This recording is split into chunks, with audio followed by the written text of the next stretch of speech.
Here's some of the stories trending this week at NASA. This is the greatest experience. It's just tremendous.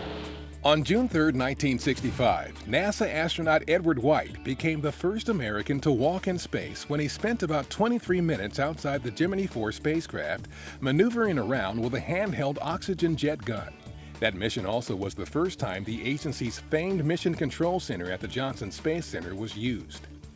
NASA's celebration of the first U.S. spacewalk, also known as an extravehicular activity or EVA, included a documentary narrated by actor John Cryer and featuring NASA Administrator Charlie Bolden, Deputy Administrator David Newman, and others.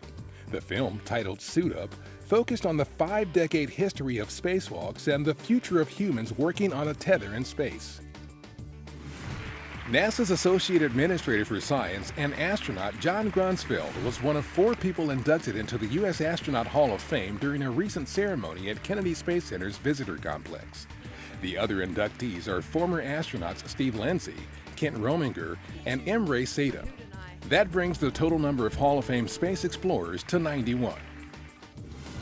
Data from NASA's Hubble Space Telescope show 2 of Pluto's moons, Nix and Hydra, are wobbling about unpredictably. The moons are in this state presumably because they are located in the constantly shifting gravitational field that exists between Pluto and its largest moon, Charon. Scientists believe Pluto's other 2 moons, Kerberos and Styx, also are likely experiencing effects of that gravitational instability. These new discoveries are being used to plan science observations for NASA's New Horizons spacecraft's flyby of Pluto in mid-July. The 2015 Atlantic hurricane season began on June 1st, much like last year's ended. Quietly. No major hurricanes measuring Category 3 or above have made landfall in the U.S. for the past 9 years, and 2015 is also expected to be a quiet season. Resource imagery and data of past hurricanes is available online at NASA's Scientific Visualization Studio website. Just navigate to http://svs.gsfc.nasa.gov and search 2015 hurricane.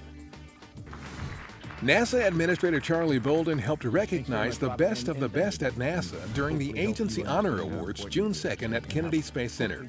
The annual awards highlight the distinguished contributions of the honorees and thank them for their valued service to NASA and its mission.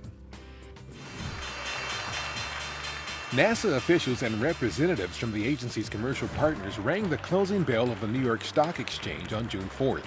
NASA's work with the companies is boosting the growth of the U.S. commercial space industry, providing greater access to low Earth orbit, and creating new jobs and markets. And that's what's up this week at NASA. For more on these and other stories, follow us on social media and visit www.nasa.gov/twan.